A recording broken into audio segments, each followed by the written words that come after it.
Цивил медија. Од 2 години градоначалничка на општина Македонска Каменица, дали сметате дека ги оправдавте очекувањата на граѓаните на општината? Секако дека е потребно време за да се скенираат состојбите, за да се види кои се ингеренциите на општината, кои се можностите на општината, што е тоа со што располага општината, за да може успешно да започне да се раководи со општината. Што е тоа што најмногу го забавува развојот на мојата општина? Тоа е недостатокот на стратешки документи кои што за жал отсуствуваат во нашата општина и како прва и основна задача си дадовме за цел да ги изготвиме стратешките документи. Во тек се изработка на двата најголеми стратешки документи, тоа се ЛЕР и ЛЕАП. Продолжуваме со изработка на стратегија за млади и стратегија за туризам по што ќе се раководиме за развојот на општината. Секогаш се може повеќе.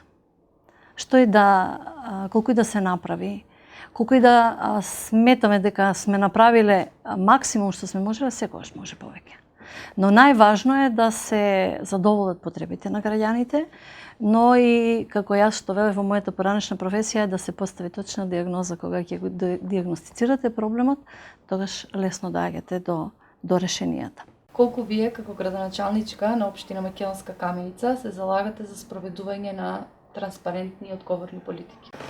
Ново прашање можам да ви одговорам со задоволство. Со почетокот на мојот мандат затекнавме една општина која што од 80-тина во државата беше на 50-то место по транспарентност и предпоследна во Источнопланскиот регион. Оваа година резултатите покажуваат една сосема поинаква слика, значи се наоѓаме, бевме на второ место, сега сме на прво место во регионот по транспарентност, додека во општините сме на ниво на државата сме на 13-то место. Ќе се заложуваме да се покачиме на ниво на државата на уште повисока позиција, затоа што ветивме транспарентна општина, транспарентно работење и граѓаните заслужуваат да знаат каде се трошат нивните средства. Што е тоа што ми чини особено задоволство? Е тоа што го видовме недостатокот, ангажиравме лице кое што е задолжено за објавување на постапките, на плановите годишни, на сите јавни набавки. Сето она што ја чини општината транспарентна. Што е тоа што ни недостига? Како што ви кажав, недостигаат стратешките документи, кои што ни недостасуваат и со стандардите. Значи, станавме членка на Институтот за стандардизација и во план сме да ги искористиме целосно капацитетите на институцијата и да ги донесеме и овие сертификати на општината. Колку често во вашиот 2-годишен мандат се соочувате со лажни вести и како се справувате со тоа како општина? Уште за време на мојата кампања морам да признам дека, а тоа ќе го призна и целата јавност, дека карактеристични се кампањите на жените кандидати и жените вклучени во политиката. Бев соочена со една негативна кампања, полна со исполнетен или со говор на омраза, со омаловажување на жената како личност. Меѓутоа, само справувањето е карактеристично за професијата која што имам, втората професија, тоа е психолог. Секогаш ја наоѓам позитивната страна на она што се пишува и извлекувам поентата и ја пласирам во јавноста. Да, се соочуваме со лажни вести, меѓутоа како градоначалник прифаќам и критики, прифаќам и лажни вести, а на јавноста со моето работење, со транспарентноста е да процени дали тие вести се вистинити, дали се невистинити. Значи, избегнувам да се конфронтирам, затоа што често пати со конфронтирањето на луѓето кои што ги пласираат, вестите им се дава материјал да продолжат понатаму. На кој начин граѓаните на општина Македонска Каменица се информираат за работата на општината? Па, да, имаме лице задолжено со јавноста, кое што е задолжено да ги следи сите активности правилно, транспарентно, да ги пласира надвор во јавноста. Тоа е преку социјалните медиуми, преку локалните медиуми со кои што имаме склучено договори. Меѓутоа можам да се пофалам и дека одредени локални медиуми тоа за нас го прават и бесплатно. Зашто тоа го работат, тоа е нивна работа, меѓутоа благодарност кон нив. Благодарност досега кон сите медиуми со кои што соработуваме, затоа што сето она што е изнесено во јавноста е точно и вистинито. Инаку граѓаните најмногу за нашата работа дознаваат преку јавните собири. Кога сакаме да направиме одредена активност, па било да е и најмала, не честопат и туку скоро секогаш засегнатите страни ги консултираме, правиме јавни дебати во кои што ги земаме забелешките на граѓаните и така и ги креираме и политиките на општината.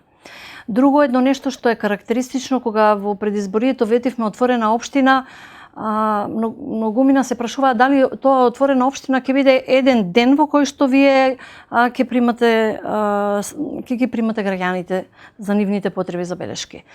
И во поранешната професија некако луѓето кои што одвоиле 5 или 10 минути од нивното време во било кој ден и дошле на вратата, не сакам и не можам да ги вратам. Значи, ако се тие подготвени да почекаат доколку јас имам состаноци или сум зафатена со некоја друга работа или сум отсутна од општината, само тогаш нема да бидат примени, секогаш ќе одвојам време. Значи, отворена општина буквално од понеделник до петок. Така да секогаш се ставаме на располагање со целокупните информации. Службите во општината исто така се достапни за граѓаните. Секој еден може да дознае било каква поединост и тоа е јавно и транспарентно. Дури до информации, ако се заинтересирани да знаат колкава е платата на градоначалникот, сето тоа е буквално достапно на јавноста. Е и за мене начин на кој што граѓаните, ако целосно се информирани, тогаш ќе добивате фидбек и тогаш нема да се пласираат лажни информации, секогаш вистината ќе биде факт. Да, како што спомнав, со самото стапување на функција градоначалник сум подготвена почесто да ме критикуваат, отколку да пофалат. Убаво е чувството кога ќе видите дека на некого сте му завршили работа, односно сте си ја завршиле собствената работа, меѓутоа луѓето го чувствуваат бенефитот. Меѓутоа сум подготвена и да се соочам со незадоволството и се соочувам често пати. Што е мојата филозофија? Отворен пристап кон луѓето, разговарање и кажување на вистината. Дали ќе ја прифатат вистината луѓето е нивна работа и моите очекувања се јас да објаснам како ќе прифатат, зависи од нив, меѓутоа кога сте јасни и транспарентни и кога ја кажувате вистината, тоа е фактот кој не се бега. И секогаш ќе има и задоволни граѓани, секогаш ќе има и незадоволни. Незадоволството ме тера да размислувам дали правилно работам и да најдам начин и тие луѓе да бидат задоволни. Каков е односот помеѓу локалната и централната власт во спроведување на видените реформи од локалните избори? Соработката е одлична со централната власт. Многу често ние како градоначалници имаме средби со ресорните министерства, со проблемите со кои што се среќаваме и заеднички ги решаваме. Најчесто ние како градоначалници бараме финансиска поддршка од институциите. Општина Македонска Каменица досега има поддршка од Министерството за земјоделие, добивме проекти, добивме од агенцијата, платежната агенција, добивме за реализација пат во Косевица, добивме 3 урбанистички планови за села. Од Министерството за економија инсталира фотоволтаици по институциите. Понатаму сме во соработка, значи одредени проекти ни се наоѓаат во Министерство за транспорт и врски за проекти предвидени од средства од Светска банка, од Европска инвестициона банка. Одлична ни е соработката.